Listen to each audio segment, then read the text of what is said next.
This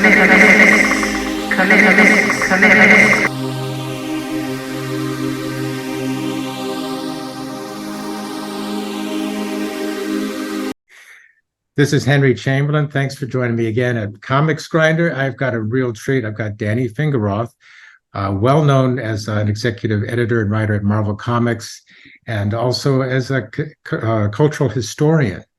And among his books is Superman on the Couch, and more recently, Stan Lee, A Marvelous Life, and the new Jack Ruby, The Many Faces of Oswald's Assassin. Thank you, Danny, for coming over and chatting with me. Hi, well, thank you for inviting me. Let me start. And this is a question, it's like a jumping off, my big butt jumping off question. It might sound a little counterintuitive, but how would you compare, and this is considering the fact we're talking about Jack Ruby, plus we're also going to be bringing in Stan Lee. Could these two men be more diametrically opposed? Can you find some common ground between the two? You know, it's a logical question in a lot of ways, and I actually did a presentation a few weeks ago called Stan Lee and Jack Ruby. And the kind of the smart ass answer is, well, they both had big years in 1963. But I'd say the common denominator is that they both excite a lot of passion in people, and there are, not to trivialize the Kennedy assassination since it happened, since it's still affecting us today, but there was so much I think the book is a generally pro Stan, but does show a lot of his flaws and faults and missteps and not so great aspects. I just tried to do it without neon arrows and dramatic organ music in the background. I just sort of tried to put the information there for people to evaluate. But it does seem there is, in some ways, as much study and obsession and controversy over who created what percentage of Marvel as there is about who, really fired the bullets that shot JFK and what Ruby's and Oswald's real motivations were. I mean, it's weirdly similar. The passions I see excited, even though you would think that given the literal earth-shaking repercussions of the Kennedy assassination, that there would be greater passion around it. But they do have that in common, and that you can't deny it. They both had big years in 1963. They were both in kind of changing the culture in their own way. So that. And I think it's not an accident that, in terms of my approaching those two topics, that I was 10 years old in 1963. So, so those cultural phenomenon,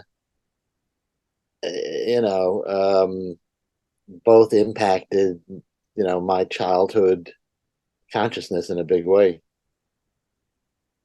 Well, I read Jack Ruby all the way through, which I know every host should do that. They should read the book all the way through. Some don't.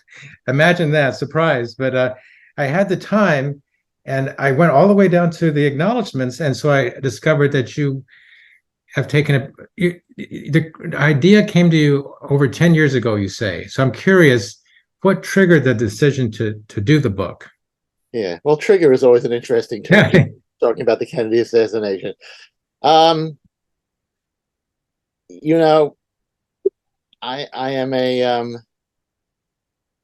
I'm a freelance writer and editor and consultant. I spent many years on staff at Marvel and other media companies. And so I'm always hustling around for the next project or projects. So about 12 years ago, I looked at the calendar and, I was never someone who was obsessed with the Kennedy assassination because it was too big. It was just, even then I knew once you start going down the rabbit holes of conspiracy, even if they're logical and not crazy, it's still just, plus it happened when I was 10. There's a certain way when something that happens, things that happen when you're a kid, you just take to be, oh, this is normal life. I guess this just happens. And then of course the rest of the 60s demonstrated that that was true, that people do get assassinated, by and there's always controversy and rumor and uncertainty. So coming up, that would have been maybe like 2012. I was looking around for a new project, and I wanted to, I wanted to do a nonfiction graphic novel. I've been wanting to do that, and I just said, oh, the Kennedy assassination. I bet there's 100 different graphic novels coming out, and I did a Google search, and there were no, um, there were no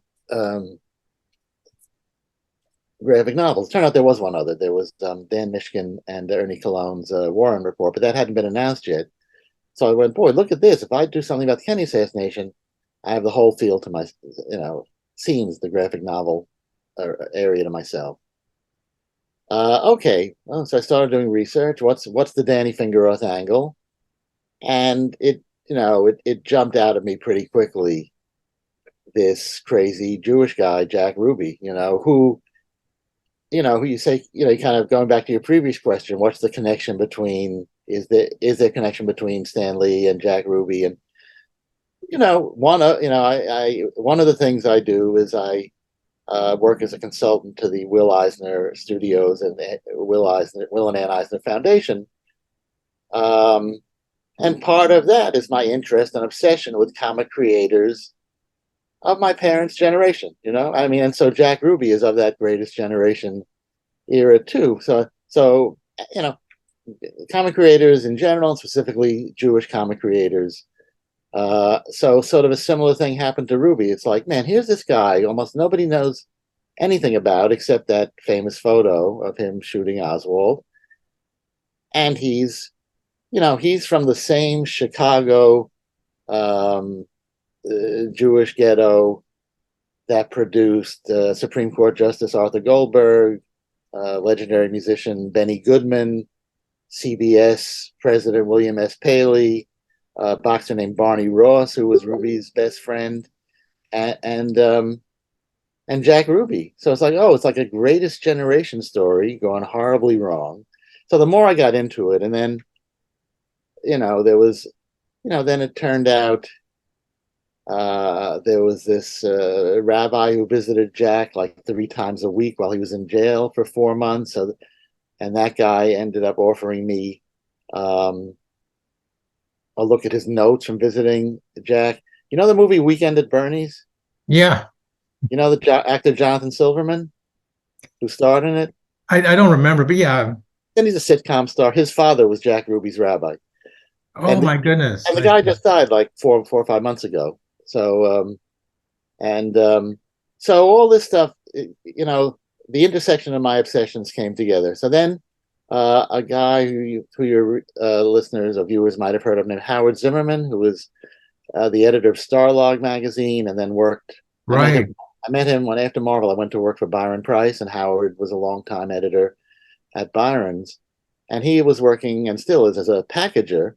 And we happened to meet up, and he said, "Do you have anything you're working on?" I said, "It's Jack Ruby story." And he put me together with an artist named Rick Geary, who again you guys may know, is a wonderful Sure. writer and artist who does a lot of true murder stuff that he publishes himself, and that other publishers publish. And we worked together on a proposal. Rick did 10 pages, and went to a lot of publishers who loved the idea, but essentially couldn't come up with enough of an advance to pay Rick for 2 years of sitting and drawing this 200-page graphic novel. So I said, okay, people like it, but it's not practical. Put it on the back burner. And then 10 years passed. I'm like, oh, it's almost the 60th anniversary. And by then I'd written several books, including, the Stan Lee biography. So I said to my agent, do you think we could sell think I could convert the Ruby thing, which I had become obsessed with at that point. My friends and family will tell you that, you know, that generally, whatever we were talking about, I always would find some way to tie Jack Ruby into the conversation. So my agent did sell it to Chicago Review Press, and then so I you know I took the research I had done, but then I did a lot more research and original interviews, and went to Dallas and went to the different assassination sites, both famous and not so well known. And of course wanted the book to come out. I would say the book is coming out in time for the 60th anniversary, but I think it has enough vitality and interest and life to it I think it will have legs beyond November of this year. I wholeheartedly agree. Having read the book, I feel it is definitely what we call a page turner, and it just adds to the information out there. I want to focus in on Jack Ruby and the weird fact that he became this pop culture form of entertainment. He went through the pop culture meat grinder, and Yeah. then you end up with this thing. Can you speak about that? And I think your goal is to demystify Jack Ruby, to call the facts out of the fiction and the Yeah, folklore. although I mean, as I say, I don't claim this is oh, I don't claim that I'm solving the mysteries of the Kennedy assassination, Oh, sure. but I do try to bring some light on it, dissipate some myths and bring some light to Ruby. So tell me the question again, because I know I started from there, then I digressed, and I forgot the question. What was Well, it? I'm fascinated. It becomes this whole speech if I think about it too much. But I'm fascinated with how Jack Ruby became this pop culture thing. Right. And I could go on a little bit. I could say that I think he was towards the end self-aware of it, because he at first said, no, I had nothing to do with the conspiracy. And then later said, hey, if this is what people want to hear, I'm going to hint that I am part of this mysterious conspiracy. Look, there's a thousand theories, and I try to give voice to a lot of the more reasonable, logical ones. Both he and Oswald were nuts. That I don't think anybody disputes that. Whether they were lone nuts or not is the big question. Whether they so Ruby and they both had a history, especially Jack, of what seemed to be completely irrational behavior.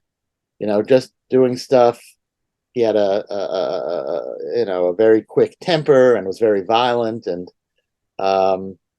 did see himself. He used to say to people, I'm a character, ain't I? I'm colorful, ain't I? He really. I think I think that was a shift in my view of him, because I did sort of, when I first started reading about him and researching, I kind of thought he was almost like a Guys and Dolls character, like a colorful, Hollywood musical comedy gangster, and he had that aspect, but I think ultimately he was more sinister and creepy than that. Although he certainly had his charming and lovable aspects and lifelong loyal friends. But I mean, it is so he was very involved in show business. I mean, he was not in the highest class part of show business with owning the strip club, but he also owned country western clubs. He had a movie theater. Um, Jack Ruby was the last person to give regular work to Hank Williams. When Mm-hmm. Hank Williams became so erratic in his own behavior that people wouldn't hire him, Jack Ruby did. And they had this weird love-hate relationship. Um, there's all these weird names that, all these famous names, these kind of bold letter names that show up in Ruby's orbit. Mickey Mantle is involved in Jack Ruby's story. Um, you know, a Robbie Robertson and the band show up. The recently departed and much missed Robbie Robertson. Gabe Kaplan shows up. All these politicians and showbiz people. And of course that's great fodder for conspiracy theories, some of which may be true.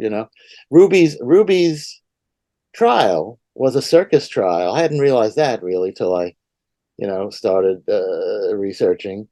It was not unlike the Chicago 7 or Chicago 8 trial. It was that kind of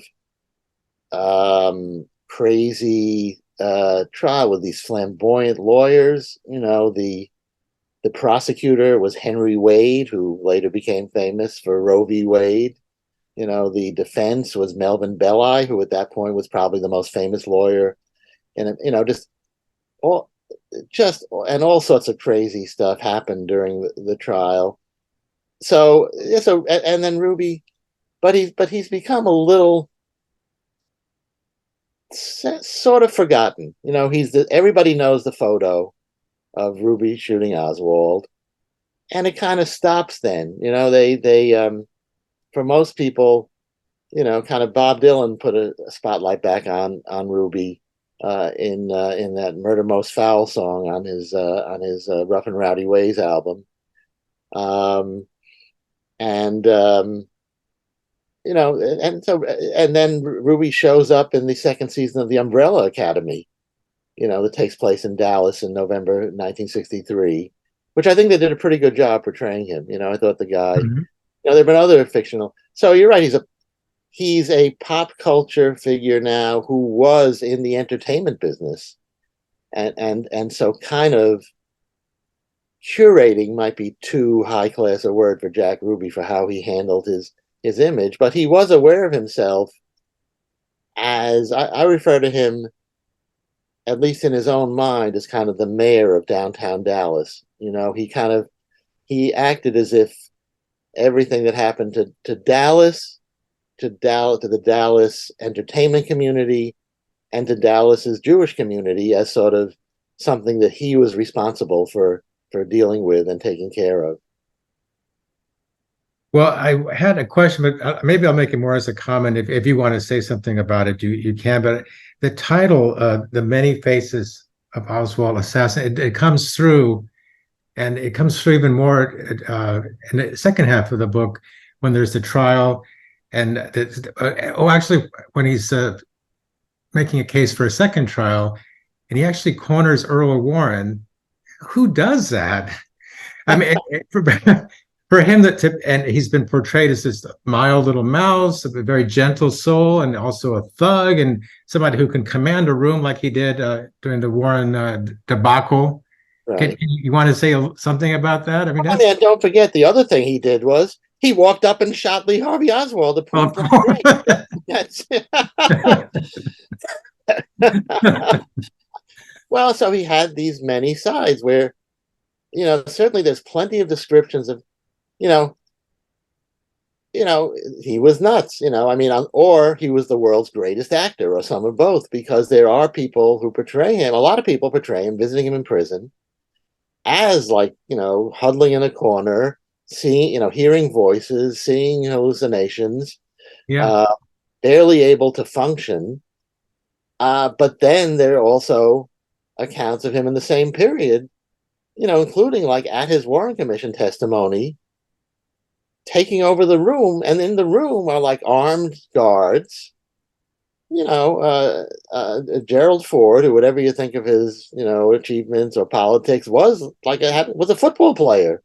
I mean, so this is my. So he had all these different aspects, and extreme mood swings, and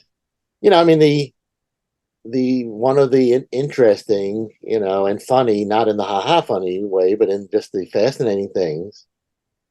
Right, here's a thing that I'm sure there have been, obviously there's 1,000 books about the Kennedy assassination, so I'm sure in the 2 days Oswald was. Let me wind back. In 1963, my family had a tape recorder.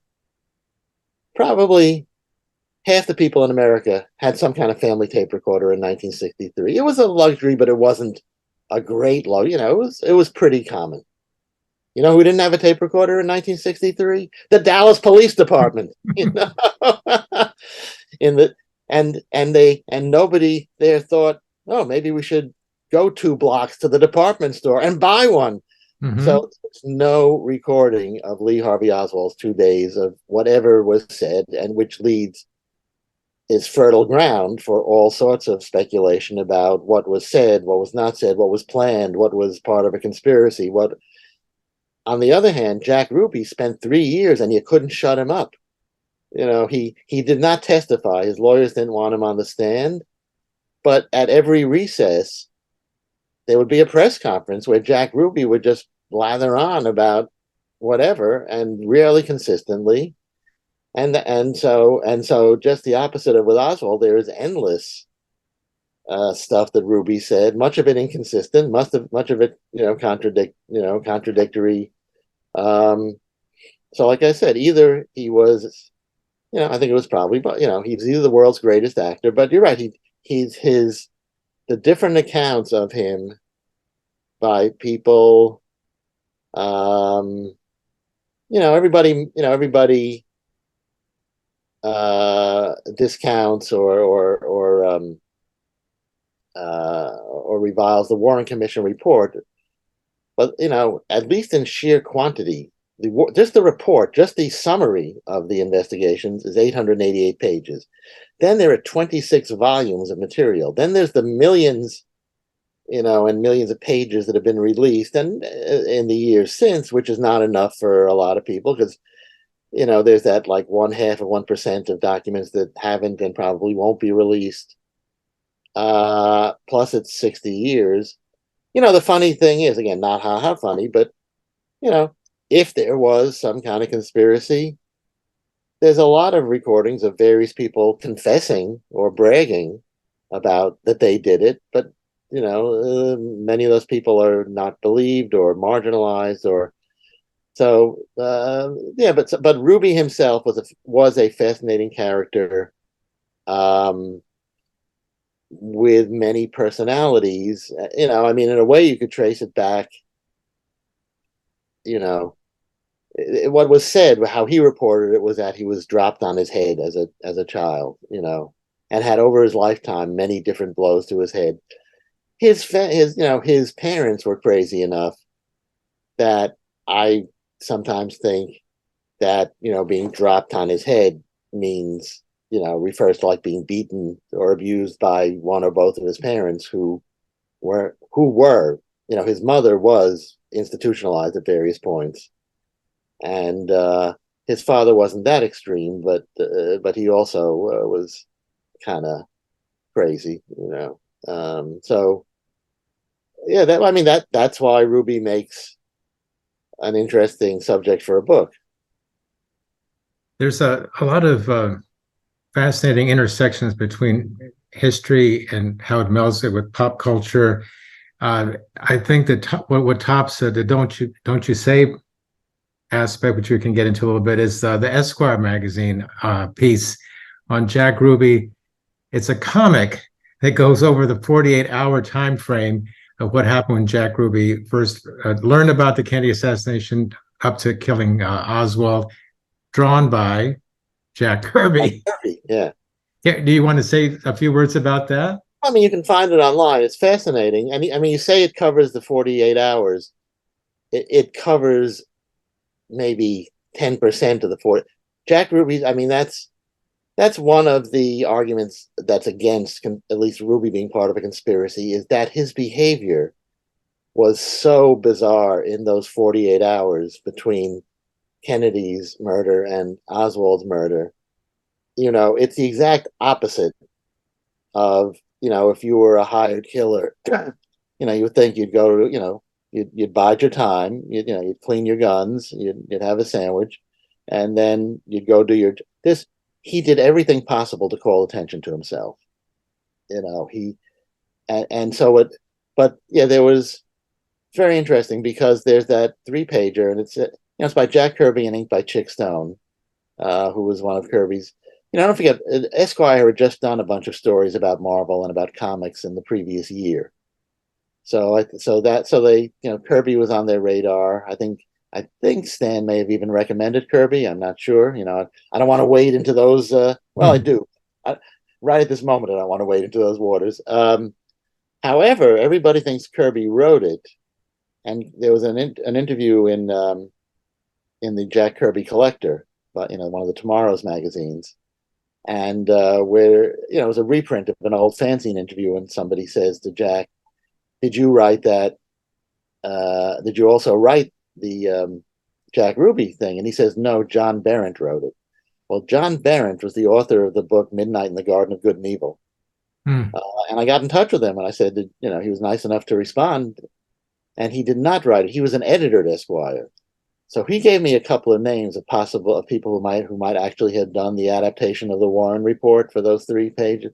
And by the way, it's 3 pages, but really they're the equivalent of like 10 pages of a regular comic. They're jam packed with little panels.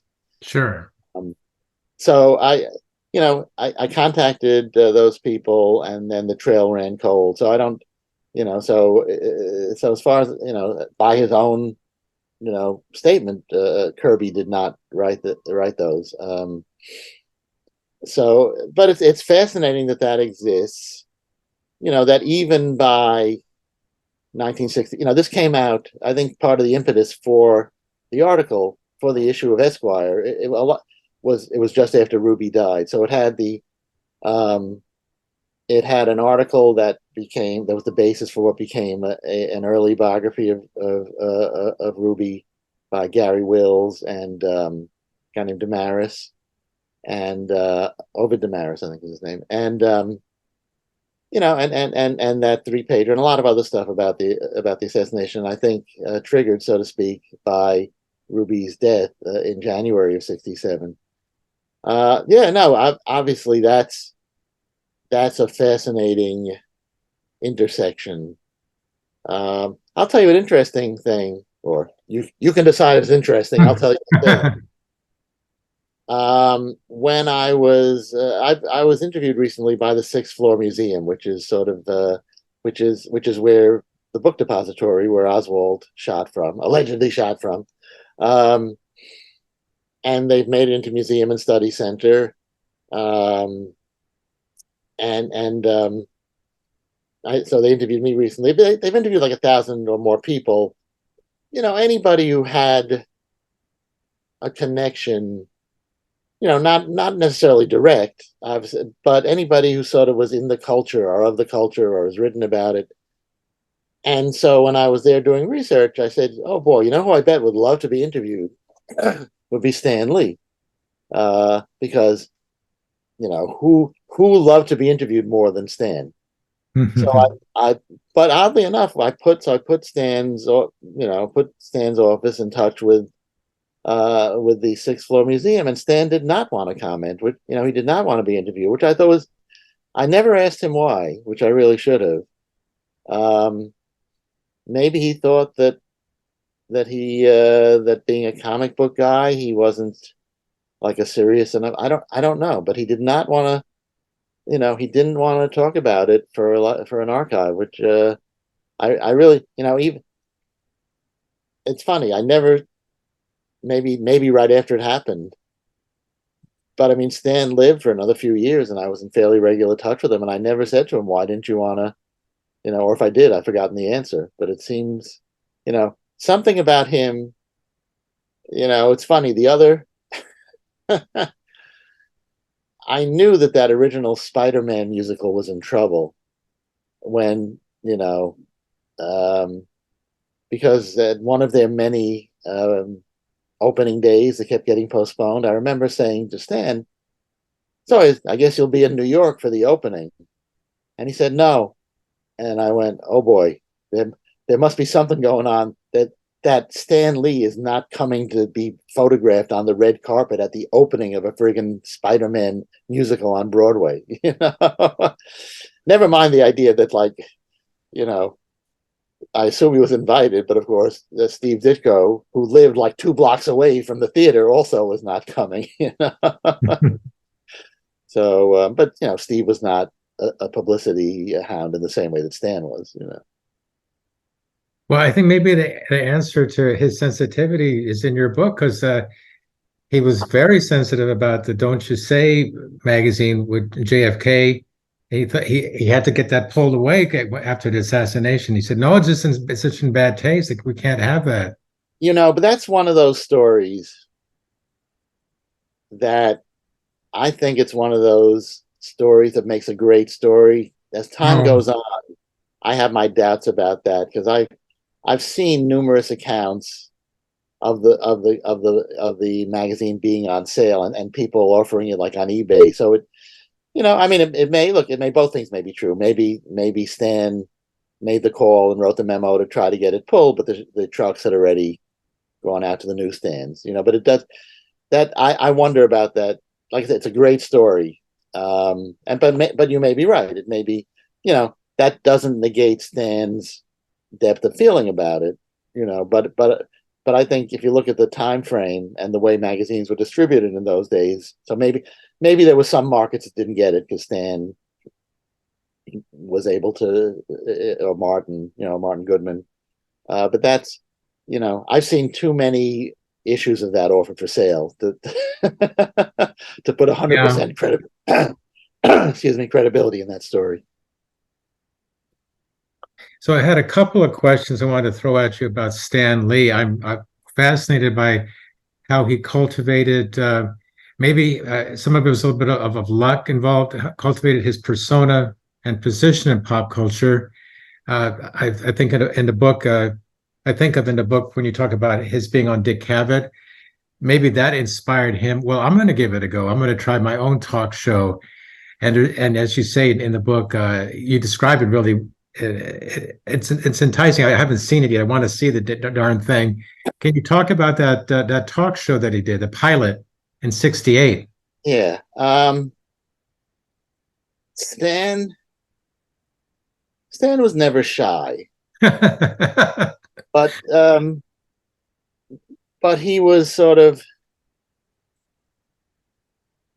he came from humble beginnings, his and and a pretty crazy father and a mother. I guess Stan was already in his 20s when his mother died, but uh, his father was a piece of work, and and they were pretty poor. I think they had some well-to-do relatives. So Stan, his famous story about getting a bicycle that his parents couldn't afford because he had some generous, well-to-do relatives. But in general, they lived a very modest existence. So that he uh, ends up in this comfortable position at this comic book company owned by, his by a distant cousin, but I think a cousin that he interacted with a lot and saw a lot. So he gets his job, where not only is he getting, an okay salary, but he's also able to assign himself as much freelance writing as he wants. So he's got a suburban lifestyle. He's pretty comfortable, and he wanted to be an actor, But I think there were different psychological things holding him back. That's my interpretation. There's a guy who wrote a book called Superman on the Couch. Unsurprisingly, I kind of do some armchair psychoanalysis of the topics of my books. So I think he just sort of didn't want to rock the boat. Maybe there was some kind of depressive quality, which is, I think, the qualities that made Stan's writing very relatable and very human reflect kind of this inner turmoil in the guy. Yeah, So he but he was but he was in general outgoing and kind of, he somehow figured out, this is a really interesting thing, he figured out a thing that none of his peers figured out, maybe because they didn't care and weren't interested. you know Julie Schwartz was not a celebrity. Mort Weisinger, even though he did a lot of mainstream writing for magazines and a book or two, whether he wrote them or not, well, we don't know. Supposedly he farmed it out to a ghostwriter. Anyway, these guys did not cultivate that kind of fame, and yet Stan Stan somehow at some point a switch must have gone on in his head. This is a guy who, after all, even in high school, snuck into a room where painters were working and took a paintbrush, climbed up on a ladder, and wrote "Stan Lee is God" or "Stan Lieber is God." I think that was one of my big scoops in my book, was that I said to him, "But you weren't calling yourself Stan Lee when you were in high school." He said, "You're right. It must have written Stan Lieber is God on the ceiling." So he always had this ego, and he always was a showboat, but within the Marvel offices or within his circle of friends. Somehow, when Marvel took off as a cultural phenomenon, and he figured out as a cultural phenomenon, he, and probably with, whether the stories of Joan literally. I mean, I think when he recounts, say, Joan telling him, "Why don't you do the comics the way you want?" and you know, I have a feeling that those are probably an encapsulation of 1,000 conversations he and Joan had, where she basically encouraged him to move into other arenas. Somewhere Stan figured out he could be a celebrity, and that he could move. And because there was a growing movement of fans, of adult fans, people like Roy Thomas and Jerry Bales, who had been reading comics when they were kids in the 40s, and retained an interest in the medium.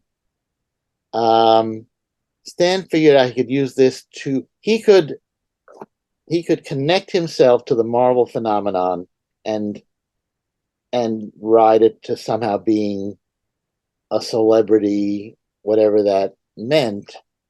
Maybe some of it had to do with the fact that Martin Goodman also published a lot of celebrity magazines, and there were celebrities walking in and out of the magazine management's offices, which Marvel was part of. So he, started wearing a toupee, which he hadn't. He had male pattern baldness, looked fine, but he started wearing a toupee, grew a beard, started wearing custom tailored suits, and then right in 1968, which was sort of the peak of the first Marvel wave, and when there were a lot of magazine articles, including Esquire, being written, I guess he decided. I still don't know the origin, but somewhere there is a pilot episode, you can find it on YouTube, of Stan acting as a moderator. So not a moderator like a Johnny Carson or a Stephen Colbert, a moderator more like an NPR, rather a PBS kind of thing now. I compare him to David Susskind, which some of your younger viewers may not know, but kind of, it was a serious talk show with a bunch of experts. So Stan is kind of the adult. I guess at this point he's, if he was born in 22 and this is 68, so he's probably not even 50, right? Let's do the math. Whatever. Yeah. And he has invited this was during the Columbia University demonstrations and students seizing buildings in protest of various things. So Stan gets a couple of, I think an editor of the Columbia paper, an editor from the newspaper at the Dalton School, which was a progressive private school on the Upper East Side of Manhattan. A guy who was the editor of like a real hardcore, I don't mean pornographic, but a hardcore political downtown magazine called the East Village Rat. And they have this debate, and Stan sort of plays the role of the responsible adult, sort of compassionate and sympathetic. And he's not bad as a moderator. Feels a little out of his element, but mainly he comes out with a pretty firm statement against the Vietnam War during this thing. And I think that must have scared him. I don't know. I think the guy from the Rat actually has written about it in more detail, or at least his impression of it. But I think Stan basically realized, on the one hand, he wanted to be part of the national dialogue and the cultural conversation, both to sell more and as a way to get out of comics from after his first year or two, after he was there at Marvel for 20 years, he was comfortable and maybe had a little bit of a financial cushion, but I think he was always in some way embarrassed to be working in comics, and I and so always wanted to go to the next thing. So I think maybe he thought, oh, so I'll do this, and maybe somebody at a TV network or at a syndication company will see it. But I think he realized that he couldn't do a show like that without giving his opinions on the issues of the day. And if he gave his opinions on the issues of the day, he risked alienating half of his audience, whatever opinion he would give. So there was never any follow up to it. But it's kind of an interesting alternate what if alternate reality for a possible Stan Lee career. Because like I said, he wasn't great at it, but he wasn't terrible, and you could certainly see that if he did it if he did it a few more times, he probably could have gotten very good at it. Well, like he got really good at doing his cameos. Right. I wanted to say that I think what he was doing was very, very New York, and that's going to appeal to a certain group of people. Maybe the audience for that has become bigger today than it would have been then. Maybe it was more niche then. But I think of the 1972 Carnegie Hall spectacular he did, Yeah. and it was popularly considered to have fallen flat. And yet, as you point out in the book, there were people who said, no, wait a minute, that was great. That actually was good. Right. I think it was good for what it was. It was actually a low-key literary event, very New York, which I love, but maybe not everyone. And of course, it probably could have been done better. The production probably wasn't Yeah. quite there, but Well, I think there's always been an audience. I mean, it's very funny. I'm a native New Yorker. I live in New York now, and it's very interesting to be from a place that's almost mythical, but because it's mythical, but then you step in dog shit in New York and go, well, I may be in like the most mythical city, but I still just stepped in dog shit, right? yeah, So but I think it's always been, look at all the movies, that are, from day one of movies, when right, when you think of like Fred Astaire and Ginger Rogers dancing across the rooftops of this very glamorous New York in the middle of the Depression, right? yeah, So there was this was what Stan was doing was not unprecedented. There were a number of shows that, that's kind of what they were selling was, hey, America, here's a bunch. And look, obviously, no, it's not going to, although, I take that back. Hey, America, here's a bunch of like New York intellectuals, but every city has its intellectuals and its literary people. So I think, and there were always shows, but they were often syndicated. The networks didn't have a lot of them. But if you do go back, if you go back to the beginnings of like late night TV with Steve Allen and Jack Parr, sure, even especially Parr, those guys always had politicians, writers.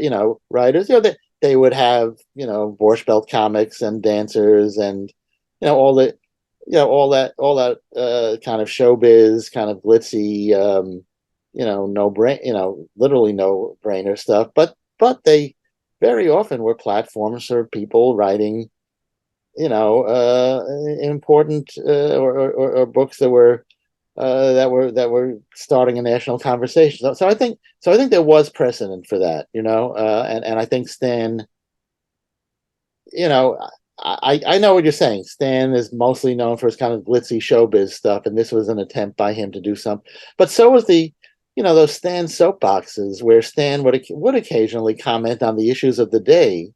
yeah. The weirdest one in terms of was, and I mentioned it in the book because it stuck out at me, is so like Stan he talked about Vietnam, but he kept it even handed, and he made clear. He said, we in the bullpen are like anybody else. Some people feel one way, some people feel another. But he was careful not to say who felt how, but at least he addressed that there was controversy about Vietnam. In 1971, there was this famous riot at the Attica, New York State, maximum security prison, and it turned into like a bloodbath, and the National Guard came in. And Stan somehow decided that that would be an appropriate topic. And again, I don't think he necessarily took a stand, but just sort of like, I know what Marvelites want to talk about. I'll talk about the Attica riot and massacre.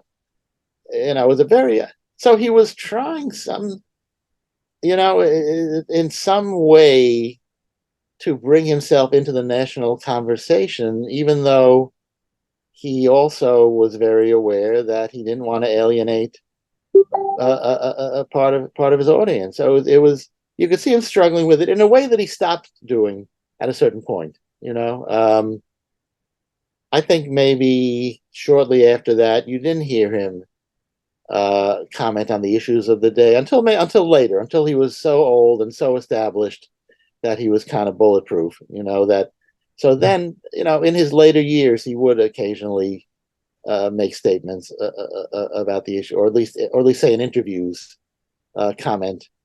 What I found fascinating in researching Stan, I worked with Stan. I knew him to some degree. I was not in his inner circle. If Stan Lee had a problem, he didn't call me to help him solve. You know what I mean? A personal problem, maybe a professional, Yeah. maybe a professional, but which I think made me a good person to write a reasonably objective biography.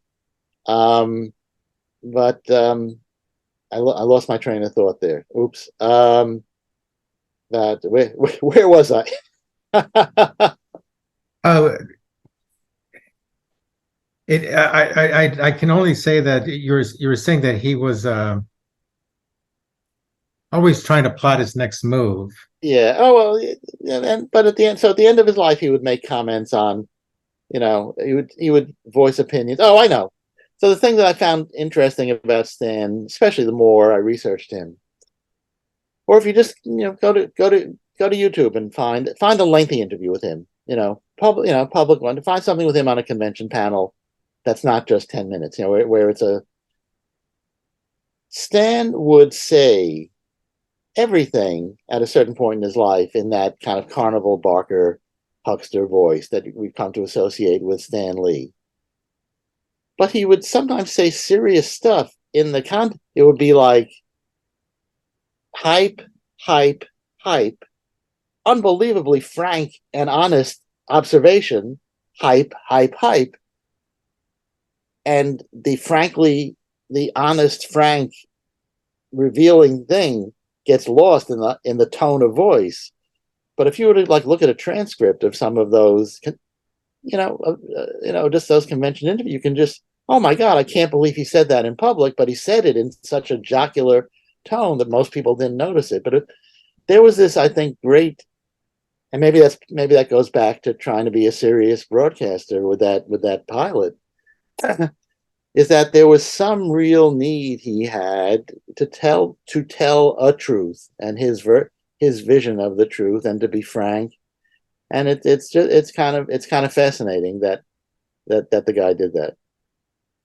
I'm glad we took the conversation in this direction, because I know we've not we the collective we, so many people have asked you about the rivalries and the scheming and all that, but there is also the very heartfelt searching for some sort of artistic integrity, and to hear that his poem woke God, or was God it woke. Yeah. that actually was good. I'm not surprised, because he was striving for as much as he could do, because I think he has to go to his strengths, and later in life he figured out, okay, my strengths are I'm this character that people love. Yeah. It works when I do these cameos, that sort of thing.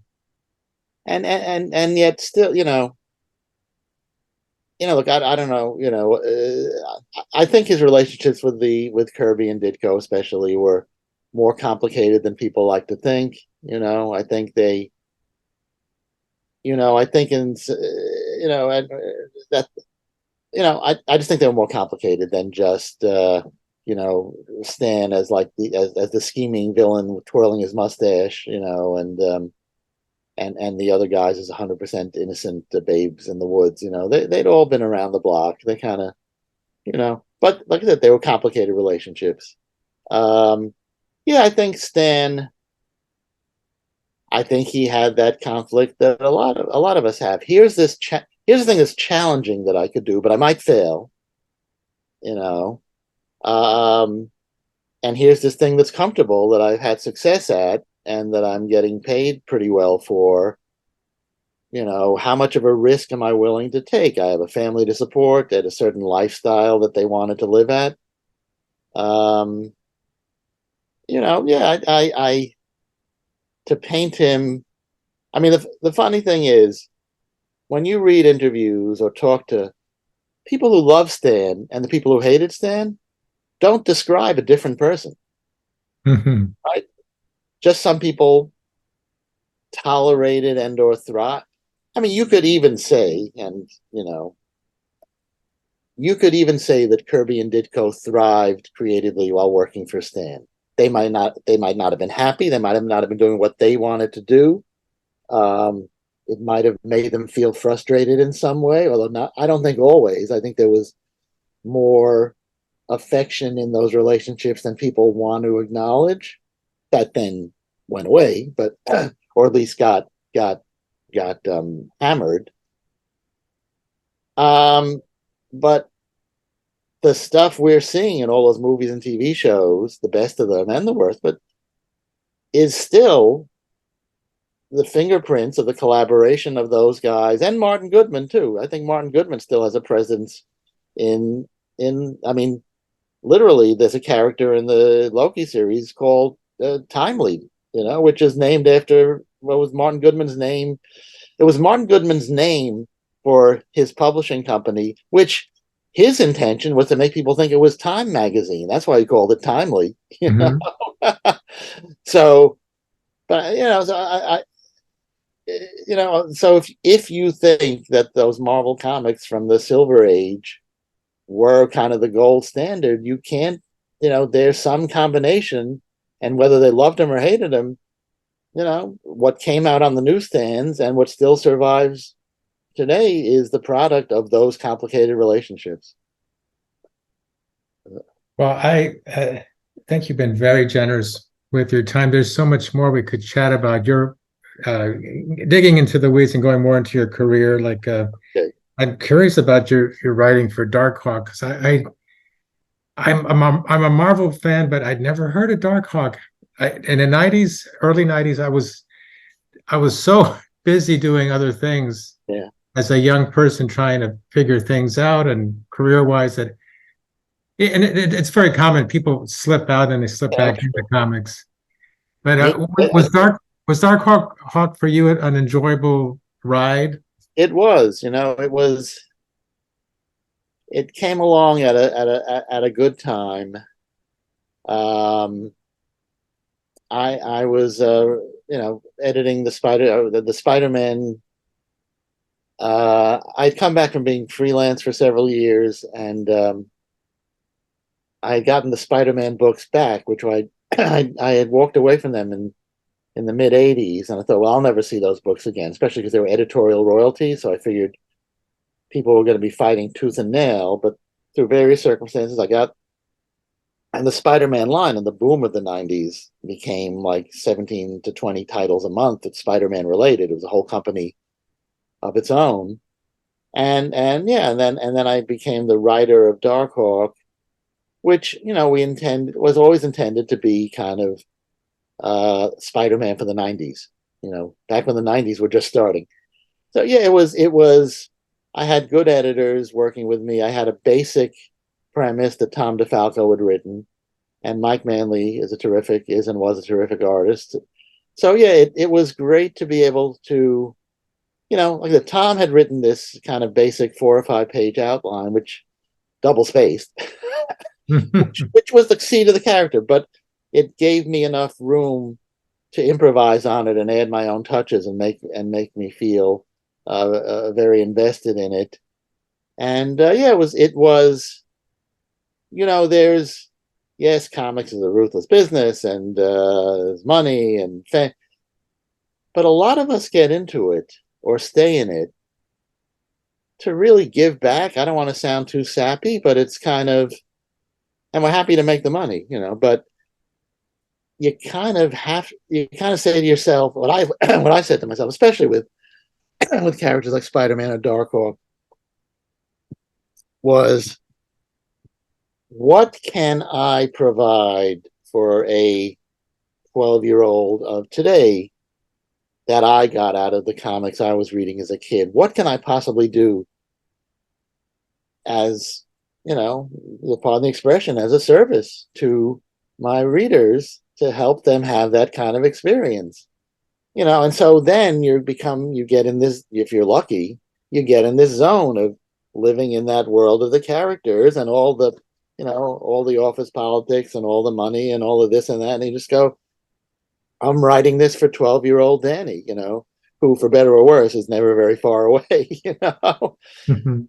So yeah, it was great. And I wrote all 50 issues of the series and all the annuals. And uh, yeah, it was very, it was during the boom of the 90s, but it did seem that people were actually reading, or actually reading it as opposed to just putting it in plastic bags. And we had a very active fan base. Yeah, it was excuse me. So yeah, it was kind of, I guess a dream come true. That sounds like so trite to say because I'd written a lot of other comics. And I'd already been with the company for a long time, but it was, yeah, and there's no reason you as an adult, if you weren't following comics then, Marvel was putting out a lot of stuff, but and people were buying it, and who knows how much of that was investment, and but based on the amount of letters we got, and I mean, to this day, I have to say, I go to a convention, and people are still bringing me the Darkhawk one they bought 30 plus years ago. So there was some, we wanted to make him Spider-Man for the 90s, and I think nothing could be Spider-Man, but we tried, and that was, I think we to some degree succeeded. And to wrap things up, I wanted to ask you, is there something in your heart of hearts that you'd like to bring up? I notice there's a Jewish Comic Con, November 11th and 12th. Is that something you'd like to say a few words I about? mean, well, the Jewish Comic Con, there were smaller versions of it in 2016 and 2018 in Brooklyn. This is coming to the Center for Jewish History. It's called the Jewish Comics Expo, or Juice. Um, Juice.com, JWCE, and we have Frank Miller is going to be there, Dean Haspiel, Paul Levitz, Jules Pfeiffer. I mean, so it's a wide range. You don't have to be Jewish to either attend it or to read about it. It's going to be in New York, November 11th. We're giving out the Juice Awards, which is kind of a lot of different lifetime achievement awards and more recent achievement awards. It's Jewish, but it's inclusive. We're really trying very hard to make to reach out to a wider audience. And then on the 12th, on Sunday, November 12th, is an actual convention with people selling stuff at tables and signing. I'm sure I'm forgetting some of the most interesting. Fabrice Sapolsky and Miriam Moore are really the brains behind it, and they brought me in very early to consult because Fabrice and I had worked on those earlier versions, and we just have a lot of interesting people.